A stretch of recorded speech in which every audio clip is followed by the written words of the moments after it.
You probably shouldn't come to Dad's birthday dinner, Josh said, smirking. You'd ruin the vibe. I smiled. And 2 days later, when they showed up at the venue, my name was glowing above the door. Welcome to my restaurant, I said. The restaurant was quiet, lit by warm amber light reflecting off wooden surfaces that had been lovingly polished.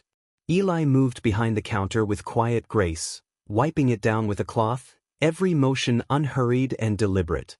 He didn't notice the emptiness of the room, he was used to it by now. This place was his. His work, his pride. A small delivery had just arrived, fresh vegetables in a crate. Eli examined a tomato, held it in his hand for a second longer than needed, then began slicing it with a chef's precision. Just then his phone buzzed on the counter. It was Josh. He picked up after a long pause. Josh's voice came sharp, cheerful, and edged with something colder.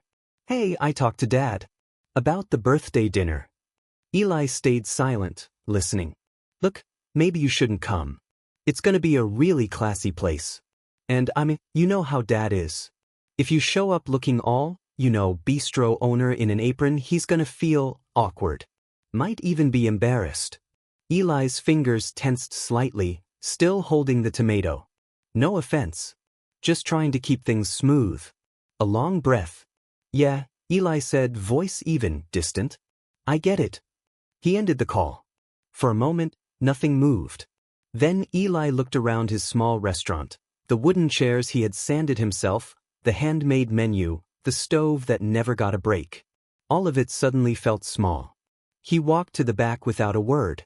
Then, as if something snapped inside, he drove his fist into the wall. Not out of rage, but pain. A kind of pain only silence can hold. Eli stood still in the back room, the echo of the phone call still humming in his chest. He leaned against the counter, eyes unfocused. And then, like a door creaking open in his memory, the past came back. He was 8. Josh was 5.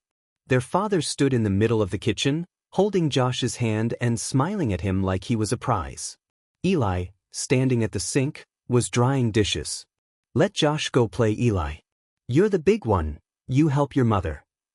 He had always been the big one. The helper. The reliable one. Years blurred together in his mind. Every birthday where Josh got what he wanted. Every time Eli's accomplishments were met with nods, while Josh's were met with cheers. Every single time he lent Josh money. First a few bucks in college, then hundreds, then thousands. Never once paid back. Never once acknowledged. And when Josh had come to him, bright-eyed and full of dreams for a tech startup he didn't know how to begin, Eli had written the first check. He called friends. Had helped him build a pitch. Josh soared. No one remembered that. Eli wasn't bitter. Not in the way people usually are. His was a quiet ache, worn smooth over the years. Like sea glass. But some nights, like this one, it throbbed. He stared at the floor, the same cracked tile he'd walked on every day. For a moment he wondered if any of it had been worth it. The restaurant, the sacrifices, the silence he had swallowed for years. And yet, something still burned in him. A quiet, defiant flame. Eli let out a breath. It wasn't a sigh, not exactly. It was something quieter. Settled. He picked up the phone, typed a short message. You're right. I won't come. No anger. No bitterness. Just a full stop. He looked at the screen for a moment longer, then placed the phone down. Slowly he turned to his laptop, opened the banking app. A transaction sat there, $5,000, scheduled to transfer to his father's account. For the birthday party. The catering, the venue, the decorations. He clicked cancel. Done. There was something strangely freeing in that motion. A tether cut. A chapter turned.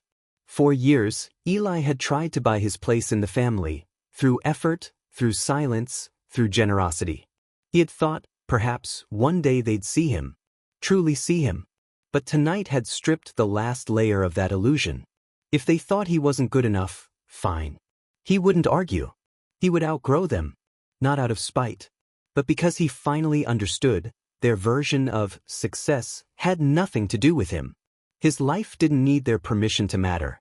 He stood up straighter. There were dishes to finish, prep to do. A new dish to test. He had a review coming next week. Maybe a food critic would stop by. A thought came to him, not loud but firm. I'll show them what it means to be more. Not richer. Not louder. Just more. More honest. More whole. More himself. He tied his apron again. The stove hissed gently in the background, like it had been waiting for him to return. He wasn't going to the party. He had something better to build. The restaurant was stunning. Clean lines, soft lighting, fresh flowers at every table. It had the quiet elegance of a place that didn't need to prove anything. Josh adjusted his collar, looking around. Swanky place, he muttered. Their parents followed, dressed in their best. Excited, expectant. Strange, their mother whispered, scanning the menu. Never heard of this place. How did you even get a table, Josh? Josh shrugged. Connections. A hostess approached with a warm smile. Welcome. Roth's table is honored to host you tonight. Their father looked up. Roth's table? Roth, like Eli's last name? Before anyone could answer, a figure emerged from behind the open kitchen counter. Crisp chef's whites. Apron neatly tied. Calm, composed. It was Eli. For a heartbeat, time stopped. He didn't say anything. Just nodded. It's that. Professional. Polite. Their mother blinked. Eli? You work here? He met her gaze. No. I own it. The pause. I'm the chef owner. Roth's table is mine. Josh opened his mouth. Closed it. Words failed. Their father looked at the menu again. Suddenly, the handwriting seemed familiar. The descriptions, elegant, but personal. Like a story told in spices and sauces. The staff moved around smoothly, with the kind of efficiency that comes from quiet respect.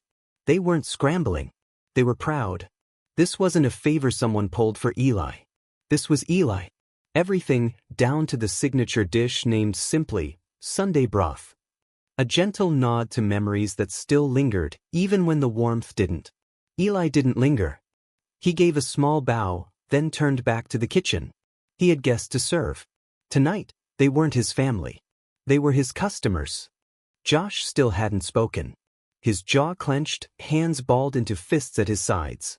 The confident smirk he'd walked in with was long gone. Their father leaned slightly forward, brow furrowed. This is yours? You really run this place? Eli didn't flinch. Yes. He let the silence stretch. Then, with calm clarity, he said, I'm not attending Dad's birthday party tonight, because I'm hosting it. The words dropped like stones. Their mother blinked. What? I invited you here. This place, it's mine. I wanted to show you what I've built. Quietly. Steadily. Without needing approval. Josh scoffed, his voice finally breaking through. This is a joke, right? You're, what, trying to prove a point? Eli turned to him. No. I'm proving mine. Then he glanced at the maitre d' standing nearby. I'm sorry, but the reservation under Roth has been cancelled. There was a pause. Their mother stiffened. What do you mean? I reserved a table for my family, Eli said. But that family made it clear I wasn't welcome. So I let that table go. Josh's face turned red. You can't be serious. I am, Eli replied, voice steady. This isn't revenge. It's recognition. I'm done showing up where I'm only tolerated. He stepped back, nodding once more. There are other wonderful restaurants in the city, he added gently. I suggest you try one of them. Then he turned and walked toward the kitchen. This time, no one stopped him. His mother's voice cut through the room, sharp and trembling. This is not how you treat family, Eli, she said. This is your father's birthday. You're making a scene. A scandal. Eli's gaze stayed calm. I invited you here respectfully. You ambushed us. No, Eli said softly. You just didn't expect me to have something worth showing. Josh stepped forward, voice rising into a yell. You've always been bitter. You think opening a restaurant suddenly makes you better than everyone? I don't think I'm better, Eli said, his voice low, unwavering. But I finally know I'm not less. Josh pointed at him, face flushed. You're a loser, Eli. You've always been. You didn't come here to show anything, You came to beg for attention. Still, Eli didn't raise his voice. He just looked at Josh. I used to think I owed you everything. All those loans, favors, the jobs I lined up for you. I thought if I helped enough, I'd finally be seen. He took a slow breath. But I'm done being your backup plan. I'm not your wallet. I'm not your safety net. His mother took a step closer, voice cracking. We didn't know you felt this way. Eli nodded once, gently. Because I was too quiet. And you were too loud. Josh scoffed. Drama queen. Eli looked at him for a moment, then turned away, not in anger, but finality. I didn't create this distance, he said. I just stopped pretending it wasn't there. Then he disappeared through the kitchen doors once more, this time, not out of pride, but peace. Eli sat alone in the small changing room behind the kitchen. The pale fluorescent light cast a dull glow over the chef's coat he'd just hung up. A memory crept in. He was 24 at the time. He had just come home from a long shift when he saw the envelope. A new credit account opened in his name, already several $1,000s in debt. But he had never signed up for it. He asked his father. The response came with a dismissive wave. Just to make family spending easier. I used your name, that's all. You're making money, right? Just sharing a bit with the house. Eli didn't agree, but said nothing. His mother stepped in saying, it's family. Why keep score? Then came another card. Another loan. Renovation bills. Over time, the numbers mounted. And he, silently, kept paying. Each time he tried to speak up, he heard the same cold line. Still jealous of Josh? He's running a company. You just cook. Jealousy. The word became a leash. A guilt trap. Every protest turned into proof of bitterness. Why should I feel ashamed, Eli used to wonder, for asking to be treated fairly. Now, sitting in a restaurant that bore his name, he saw it clearly. He wasn't petty. They were simply too used to thinking he didn't matter. And he had allowed it for far too long. The air in the restaurant turned dense, like kitchen smoke trapped beneath a sealed lid. Eli emerged from the back, a neatly stapled bundle of papers in his hand. He didn't raise his voice. He didn't need to. His calm demanded attention. In the past, Eli began, placing the stack in front of his parents and Josh. Whenever I brought something up, I was told I was imagining things, being sensitive, or just jealous. Tonight, I brought proof. He flipped through the pages, one by one. This is my credit report from the last 5 years. Credit cards opened in my name, but with statements sent to the family house. These are transaction records.